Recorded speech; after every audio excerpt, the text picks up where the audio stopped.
Hi friends, welcome to our channel spoken English day 12లో భాగంగా ఈరోజు ఒకటి has everyone done their homework, అందరూ తమ హోంవర్క్ చేశారా. రెండు have you done your homework, నువ్వు నీ హోంవర్క్ చేశావా.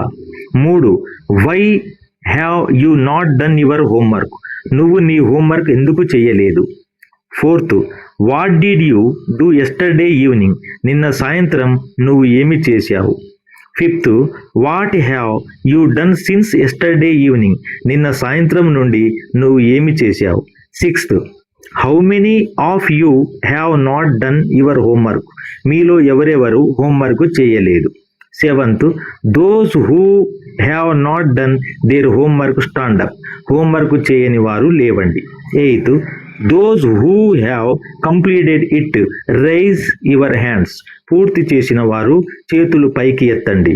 Ninth those who don't get their assignments tomorrow will be sent out, రేపటికి అసైన్మెంట్ తీసుకొని రాని వారు బయటికి పంపబడతారు. Tenth you have not been listening, you have not been paying attention, నువ్వు వినడం లేదు, దృష్టి పెట్టడం లేదు. 11th shall I ask you from the third chapter, నేను 3వ అధ్యాయం నుండి అడగనా. 12th who knows the answer to this, దీనికి సమాధానం ఎవరికైనా తెలుసా. 13 how many of you know the answer, మీలో ఎవరికి ఈ సమాధానం తెలుసు. ఈ విధంగా ఈ సెంటెన్సెస్ చాలా చక్కగా ప్రాక్టీస్ చేసుకోవాలి ఫ్రెండ్స్. ఈ విధంగా చేసుకున్న తర్వాత మనము 1కి 10 సార్లు చదువుకొని ఒక 10 సార్లు రాసుకొని చాలా చక్కగా ప్రాక్టీస్ చేయాలి. వీటిని మనము ప్రాక్టీస్ చేసే ముందు మనం ఒకసారి వాటిని మళ్ళీ రాయడం కూడా నేర్చుకోవాలి.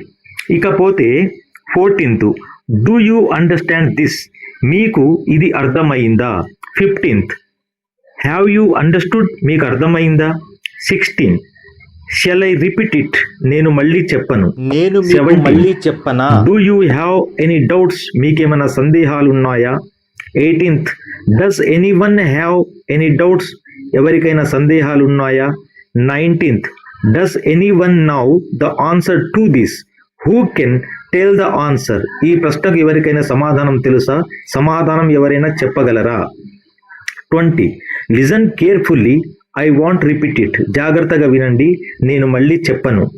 21 రైట్ ఈచ్ సెంటెన్స్ 4 times, ప్రతి వాక్యాన్ని 4 సార్లు రాయండి.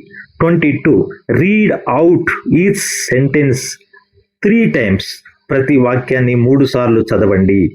ఈ విధంగా ఈ పై వాక్యాలను పై సెంటెన్సెస్ను 1కి 10 సార్లు రాసుకొని ఒక 10 సార్లు చక్కగా చదివి చక్కగా మనం జ్ఞప్తికి ఉంచుకోవాలి ఫ్రెండ్స్. ఈ విధంగా ఈ 22 వర్డ్స్ను ఒక 2 days చాలా చక్కగా ప్రాక్టీస్ చేసి మననం చేసుకొని జ్ఞాపకం ఉంచుకుంటే మనం ఇంగ్లీష్ భాషలో కొంతవరకు ప్రావీణ్యం సంపాదించడానికి అవకాశాలు ఉన్నాయి ఫ్రెండ్స్. ఈ విధంగా రోజు ఇంగ్లీష్ పేపర్ చదువుకుంటూ ఇంగ్లీష్ వార్తలే వినుకుంటూ మనం రోజు ప్రాక్టీస్ చేయాలి. ఈ విధంగా చేయడం వలన కొంతవరకు మనకు భాష పైన పట్టు, మన యొక్క జ్ఞాపకంలో కొన్ని పదాలు నిల్వ ఉంచబడతాయి. Thank you.